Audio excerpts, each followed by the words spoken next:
الكيراتين ملكه البنات.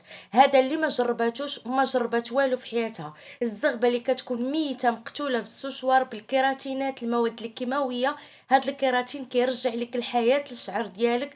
الزغبه كتعاود ترجع بالقوه ديالها واللمعان ديالها.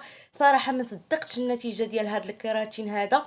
منين جربتو على شعري الشعر كيولي يا البنات بحال الحرير، كيولي نازل بزاف وبمكونات اللي هي طبيعيه من دارك، ما تحتاجي تشري حتى شي حاجه، مكونات اللي هي طبيعيه والنتيجه يا البنات توب دو توب من اول استعمال. فبلا ما نطول عليكم الغزالات ديالي، ما تنساونيش من اللايكات ديالكم، خليوا لي لايك للفيديو كتفرجوا خليوا لي لايك للفيديو وربي يسهل عليكم الغزالات ديالي. فعلى بركه الله نبداو الوصفه ديالنا ونبداو بمكونات الوصفه. فاول مكون اللي هو مكون رئيسي في هذا الكيراتين اللي هو القرعه الخضراء. القرعه يا البنات اللي رائعه للشعر. فانا هنا يا البنات ممكن تستعملوا وحده او لا جوجات او لا، المهم على حسب الطول والكثافه ديال الشعر ديالكم. وكيف ما لاحظتوا معايا الغزالات ديالي انا درت هنا جوجات، وانتم غادي ديروا القياس اللي بغيتو على حساب الشعر ديالكم وعلى حساب شحال من واحد غادي يدير هذا الكيراتين. فبالنسبه لهاد القرعه الخضراء البنات راه رائعه بزاف وعندها بزاف ديال الفوائد اللي هي عديده في ترطيب الشعر وكتساهم كذلك في التطويل ديال الشعر. فهنايا من بعد ما كنقطع البنات هنايا القرعه قطعتها هنا مربعات ودرتها في هاد الكاسرونه هذه. ضفت ليها 2 كيسان ديال الماء، 2 كيسان البنات ديال الماء. الا درتو البنات غير قرعه وحده غادي ديروا غير كاس ديال الماء، درتو جوجات غادي ديروا 2 كيسان ديال الماء وانتم غاديين.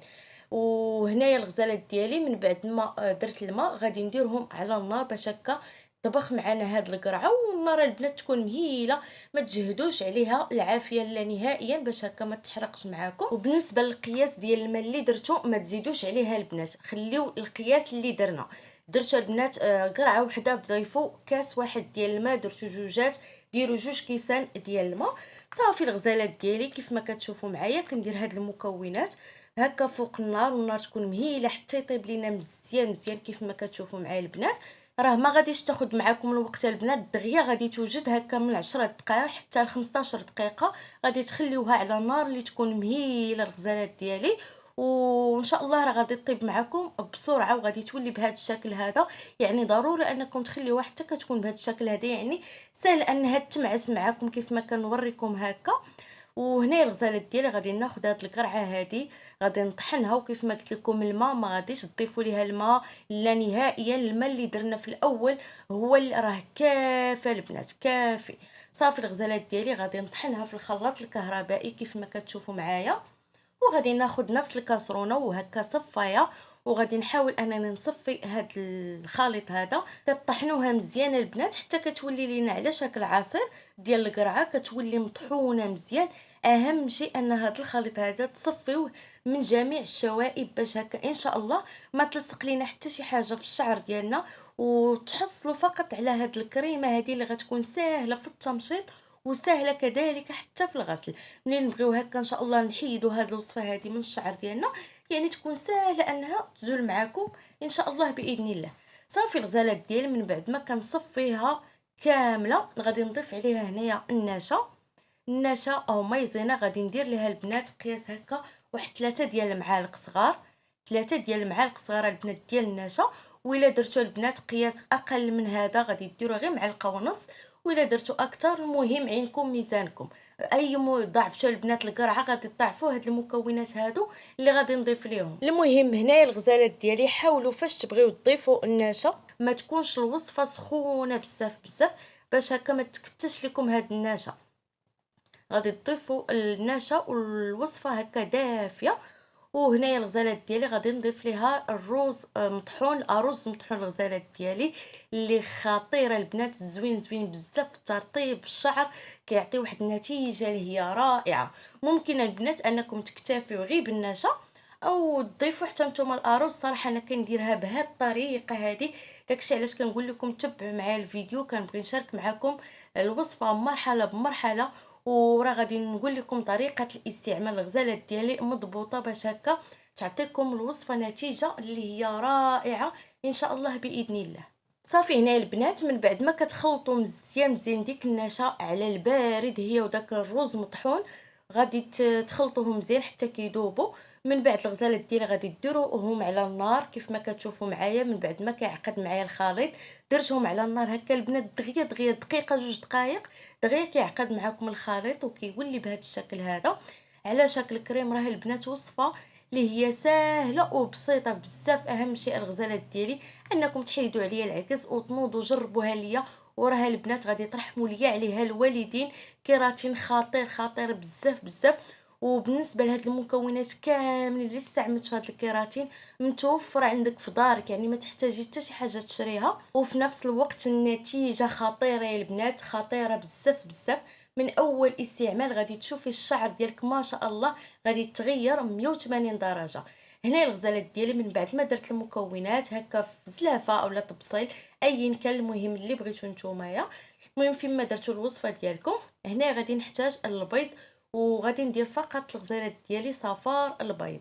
ما غاديش ندير بيضه كامله، غادي ندير فقط صفار البيض. وإلا كان متوفر عندكم البيض البلدي ديروا الصفار ديالو البنات، راه حتى هو غزال غزال. المهم الغزالات ديالي درت هنايا صفار البيض على الوصفه، والبياض كيف ما العاده كيما العاده الغزالات ديالي ما غاديش يخسر معنا. غادي نستغلوه في وصفه من الوصفات، وحتى نتوما استغلوه في اي وصفه. راه عطا الله الوصفات كنشارك معكم العديد من الوصفات اللي هما واعرين البنات، سواء الشعر الجسم الوجه بزاف بزاف البنات.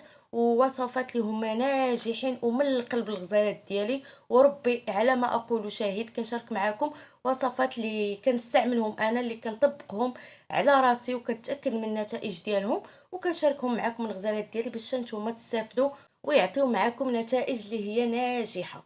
المهم الغزالات ديالي كيف ما شفتوا معايا درت زيت الزيتون، درت هكا نص كاس صغير، الكاس الصغيره البنات ديال اتاي درت النص ديالو كيف ما شفتوا معايا. هذا هو القياس ديال الكاس البنات، راه وريت لكم الكاس زعما باش هكا تعرفوا شحال غادي تضيفوا. هكا قياس البنات واحد 5 ديال المعالق كبار ديال زيت الزيتون. وزيت الزيتون راه رائع البنات، مغذي ومرطب وكيساعد على التطويل ديال الشعر.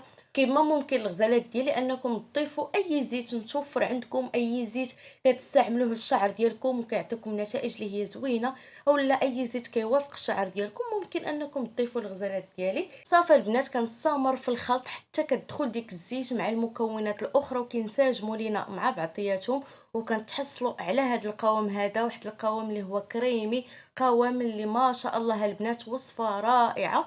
فبالنسبه لطريقه الاستعمال الغزالات ديالي واللي هي مهمه بزاف بزاف، كتفرقوا الشعر ديالكم على 4 البنات وكتاخذوا هكا المشطه ديالكم وتمشطوا الشعر ديالكم مزيان حتى كيتمشط، وتاخذوا الوصفه وتطبقوها على الشعر خصله خصله خصله خصله البنات. وانتم كتجبدوا الشعر بحال هكا كديروا ترطيبه او كيراتين، ولكن جبدوا غير بشويه وانتم كتضيفوا هكا الوصفه، كتطبقوا الوصفه على الشعر ديالكم وكتمشطوا في نفس الوقت هذيك الخصله ديال الشعر باش هكا تشرب مزيان. وفي الاطراف ديال الشعر وداك التقصف اللي كيكون عندنا في الشعر لتحت ما كيبقاش نهائيا.